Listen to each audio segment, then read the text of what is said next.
Manya-manya naman ikot chicharo, di ba? But it's alright. So we're gonna eat. Again, again. Yes. And we're gonna try.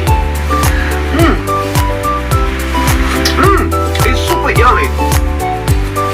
And because this one is organic, and we didn't tayong kumain.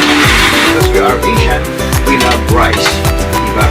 Kanyaman na. Okay, Diyos ko.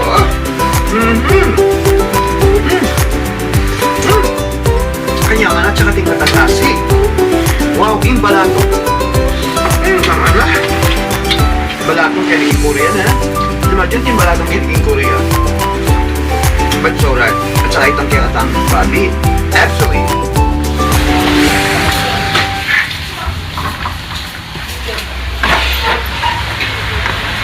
this mga Java guys, syempre magandang gabi mga kapos sa inyo lahat. And of course, it's night time na in here, almost like 6 na ng gabi. So it's Monday, so araw ng ating pahinga.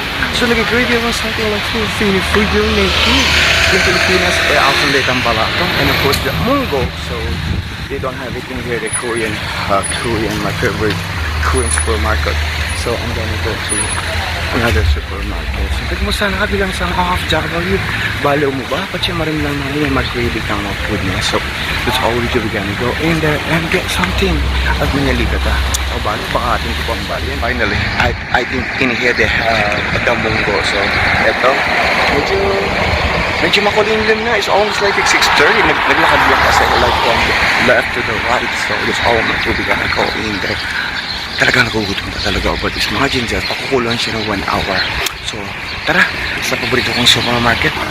Ito, pasok na nga pala ako. I'm gonna check it out. I think sana meron sila. Sana may all my chocolates. But wala. But it's alright. So, right in here, meron sila mga Philippine product. Right in here. Wow, may magic sarap sila. So, magkano kaya ito? So, I think, madami-dami na. So, this one is like 3,000 won. Diba? So, babayaran na lang natin ito. So, syempre, magluluto din dahil munggo ito. Hanap tayong like the leafy vegetables in here. Sana hindi mahal. Let me check it out. This one's not expensive, I think.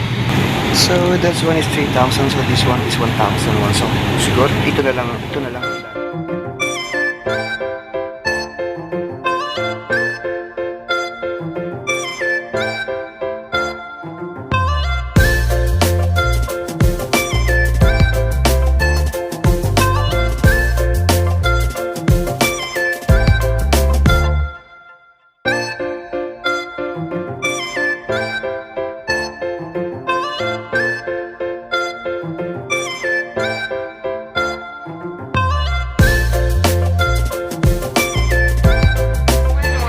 Catches ang aking pinamili, nilagay ko na sa aking bag. Imagine that the munggo is only like 3,000 won in the bulk. Kasi pag gawa siyang leafy vegetable is hindi siya parang okay. So tama na yan.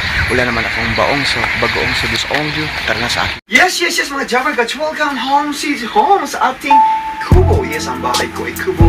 Puno-puno naman ang pagmamahal ng galing sa inyo. So that's why ito ang aking munggo. Ginisek ko niya. So kainin mo tayo. Hindi pa. Maya pa. Tapos all I'm do, igigisap ko lang. So guess what? Igigisap ko lang siya sa luya. And of course yung taba ng baboy. I did this. Pinalambot ko na yung my pork belly. Yes. So that's why we don't have like much vegetables. So this one ang aking munggo. Ang dami, guess what? Meron pa akong bagoong bagag. Lalagyan siya ng bagoong na ginamos. So that's it. It's super hard for cooking. And then luya lang ang aking ilalagay. Okay na yan. Wala akong bawang, wala akong sibuyas.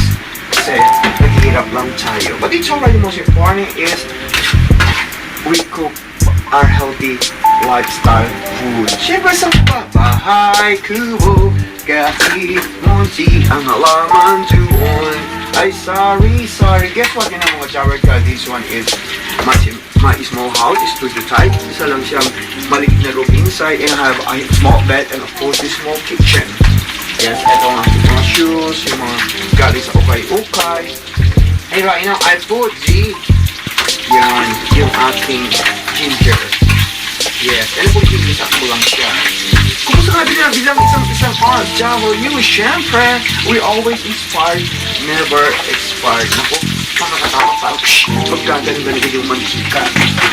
But it's alright. I'm gonna cover it a little. Meron akong ginamos. Binigay ni Dear Ate Helen. So just all I'm gonna do is I'm gonna put it. Siyempre, all I'm gonna do is I'm gonna put in here. Yan ang aking ginamos. Ilalagay ko siya as, pero po I put only like little bit like water. Sayang kasi yung juicy niya. That's it. Yun lang kukunin ko yung juicy niya. Well, eto, magluto na tayo.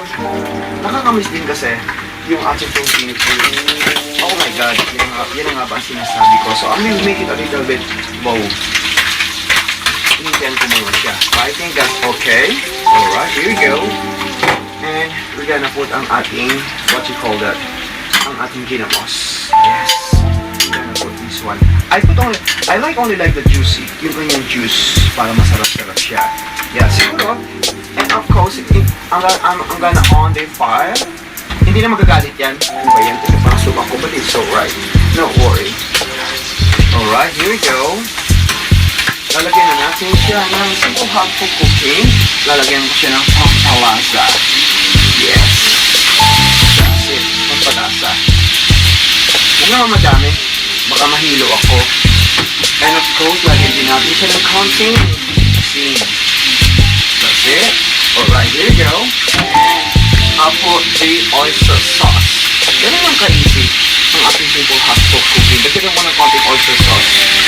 That's it. And of course, ilisap na natin siya. Alright, here you go.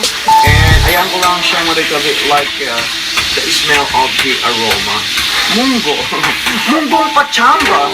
Dabber Suds. Yes, right in here. Ay, nakalimutan ko this one. Oh my God, thank you so much. I love this one. This one ang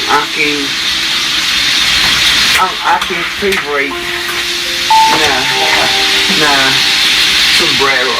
And I'm gonna put the mungo. Yes, mungo with Korean angel. Alright, here we go right now. And of course, we're gonna mix it. Ganun lang ang aking pagkain for today. Filipino food, mungo. Actually, kulang-kulang siya sa ingredient, but it's alright. The most important is, okay lang siya. And after this one, I'm gonna put the bok choy. Ito. Actually, I'm gonna put only like 2 pieces. Kasi mahal, imagine that this one is almost like 1,600, almost like 1,000, almost $1.02, diba? So mahalin natin ang ating mga vegetables. Alright, here we go. And we're gonna cover this one. Yes. Cover this one. Mabilis na yan kumulo. And I'm gonna wash ang ating leafy vegetables. You know, the leafy vegetable is, a lot of fiber. And of course, this one is mungo. It's rich in protein. And of course, vitamin. Konting vitamin din yan. Ganun lang kayo sa ating simple hot for cooking. Yes. Kasi content din ito. Siyempre, ang yung likod ng bomba queen, hindi lang pang star margarine. And of course, hindi lang antioxidant. And of course, hindi lang anti-deodorant. Pang chef-chefan pa. So, here we go. Wait lang po tayo ng ilang minuto. Oh my God, this looks so yummy. Look at that, kumukulo na siya ang ating mungo. And of course, ilalagay lang ng ating gulay. Look at that, the bok choy ang ating gulay. So that's it, siyempre, kakain na tayo. Kanyaman.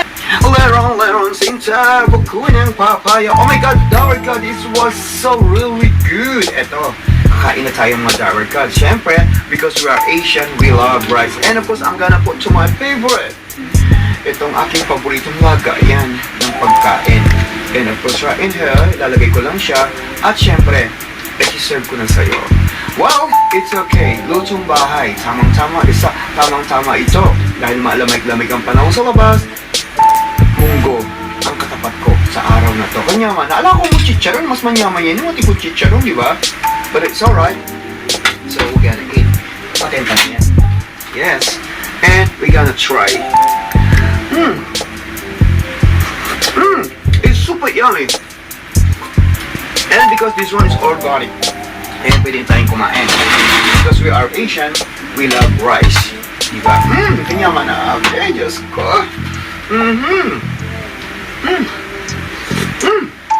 Kanyaman at saka tingkatang nasi. Wow, in balatong. Naman na. Balatong kiniking Korea na. Imagine tin balatong kiniking Korea. But it's alright. sa itong kaya katang babi. Actually, when I pulled munggo, sinama ko na yung baboy para it look like naman kalambot na.